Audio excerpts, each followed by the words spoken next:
Magpakilala kayong mga mapangahas na pumasok sa aking lungga. Siya po si Eshnad, ang punong bantay sa lagusan ng Devas. Hindi niyo po ba siya nakikilala? Pakawalan niyo po siya. At ako naman po si Terra.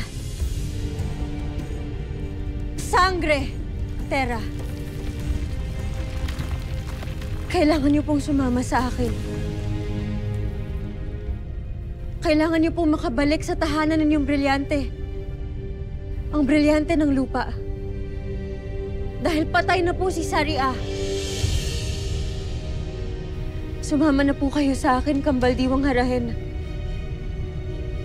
Bago pa po mahuli ang lahat para sa Encantadia.